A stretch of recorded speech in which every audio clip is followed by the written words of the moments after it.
55 বছর হয়ে গেল স্বাধীনতা, এখনো মানুষকে তার ঘরের ভিতরে পানিতে ডুবতে হয়।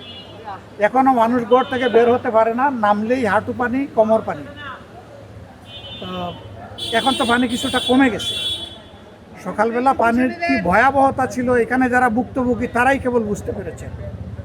এর অনেকগুলা কারণ আছে, কিন্তু এই কারণের পিছনে মূল কারণ মানুষের লুটপাট, দুর্নীতি, চুরি, অসততা এবং সমাজের প্রতি যে দায়বদ্ধতা জনপ্রতিনিধিদের, এইটা যুগে যুগে পালন করা হয় নাই বলে আজকে এই দুর্গতি।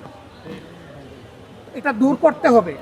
আমরা জানি একদিনে দূর হবে না, কিন্তু আমরা সূচনা করব ইনশাআল্লাহ।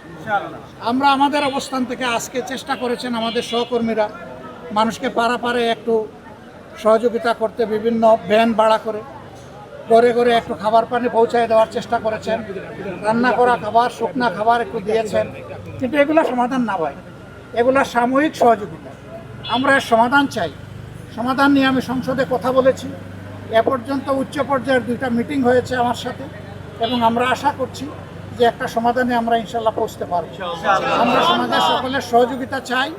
এই সহযোগিতা নিয়েই আমরা ইনশাল্লাহ অন্তত এই আসনটাকে একটা দুর্ভোগ মুক্ত আসনে আমরা পরিণত করতে চাই। আল্লাহ যেন সেই সুযোগটা আমাদেরকে দান করেন। আপনারা সবাই দোয়া করবেন। আর মানুষ কষ্ট পেয়েই তো খুব প্রকাশ করছে, এটা আমাদের পাওনা, রাজনীতিবিদদের পাওনা।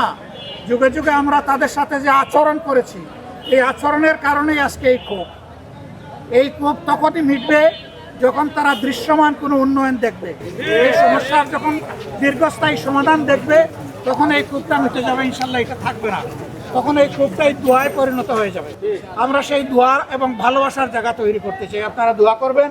সবাইকে ধন্যবাদ। আসসালামু আলাইকুম ওয়া রাহমাতুল্লাহ।